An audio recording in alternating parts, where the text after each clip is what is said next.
let's move into marketplaces a little bit. So, kind of full circle here, as we just talked about. Um, Marketplaces are traditionally seen as just a point of sale. Mhm. How would you suggest one expands their view beyond a marketplace being only a point of sale? Mhm. Yeah, the first thing I would do is skip over the marketplace conversation and skip into your buyer. So Mm, by the end of the year, the majority buyer of this $5 trillion industry that we're in will be a millennial born after 1982. Obviously, with a different psychology, buying behavior, customer journey, we're starting to know more about millennial behaviors than ever before. But we know they're digital first. We know they're digital only. We know they like subscription and consumption models. They love marketplaces. We know that they're integration first above price or service support, your brand reputation. So all these things we're learning is feeding in to the 86% compounded growth that digital marketplaces are having right now.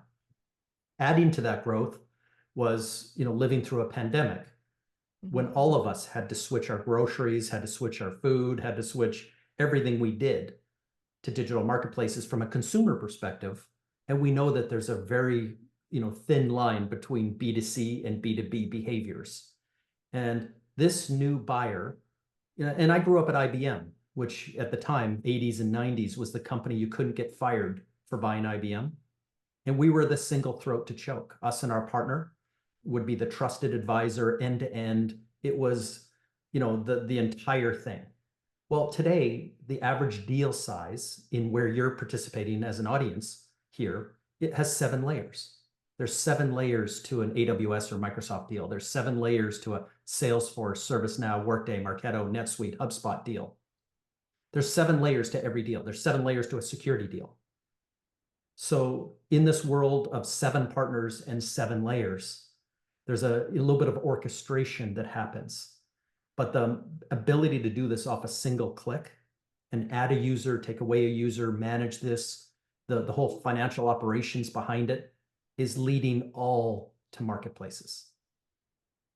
And so this is why the growth, and it doesn't mean that it's just the big AWS or Microsoft or Salesforce App Exchange marketplaces.